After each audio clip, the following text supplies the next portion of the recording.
Merci d'avoir pris le temps de découvrir la présentation de notre chaîne Le Tube du Manchot, LTDM. Vous êtes maintenant sur le point de regarder notre seconde vidéo. Linux, c'est compliqué.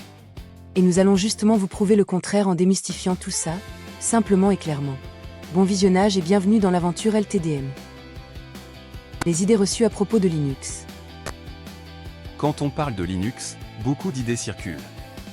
Certaines viennent d'une autre époque, d'autres sont juste des malentendus ou de l'ignorance. Voici les principales, expliquées simplement. Linux, c'est seulement pour les informaticiens. C'était un peu vrai il y a 20 ans, aujourd'hui, beaucoup moins. Des distributions comme Ubuntu, Linux Mint, Fedora ou Mageia sont conçues pour être faciles à utiliser. On peut installer des logiciels, naviguer sur Internet, regarder des vidéos ou écrire des documents sans toucher au terminal. Il faut tout faire en ligne de commande. Ah! Le terminal existe, et il est puissant, mais il n'est pas obligatoire loin de là. Presque tout peut se faire avec une interface graphique, mise à jour, installation de logiciels, configuration du système, etc. Le terminal devient utile surtout quand on veut aller plus loin. Il n'y a pas de logiciel sur Linux. Il y en a énormément. Plus de 30 000. Navigateur web, suite bureautique, lecteur vidéo, logiciel de dessin, programmation, musique, astronomie, montage audio et vidéo. Beaucoup sont gratuits et libres.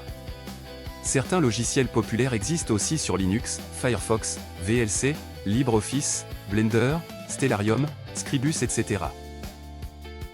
On ne peut pas jouer sur Linux. C'était vrai autrefois, mais aujourd'hui le jeu fonctionne bien. Grâce à Steam et Proton, des milliers de jeux Windows tournent sous Linux et quelquefois mieux. Tous ne sont pas compatibles, mais la situation s'améliore constamment. Linux, c'est compliqué à installer. La plupart des distributions modernes s'installent souvent plus simplement que Windows ou macOS. Certaines permettent même d'essayer Linux sans rien installer, directement depuis une clé USB. Linux n'a pas de virus. Linux est généralement plus sécurisé, mais aucun système n'est totalement invincible.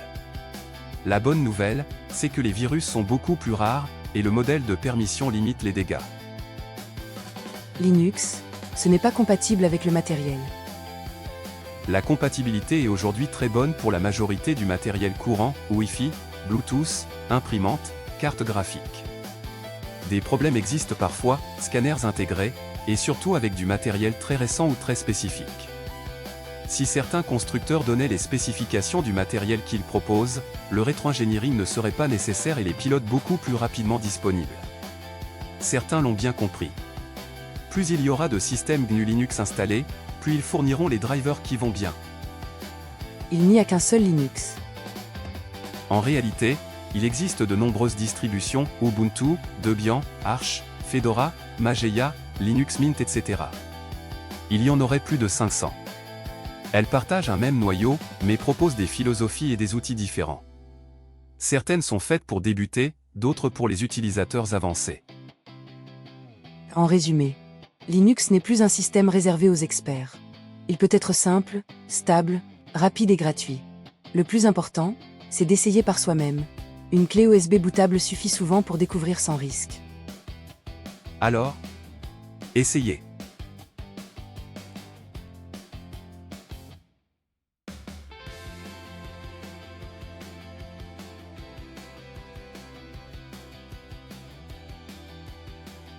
Si vous aimez ce contenu, soutenez notre chaîne.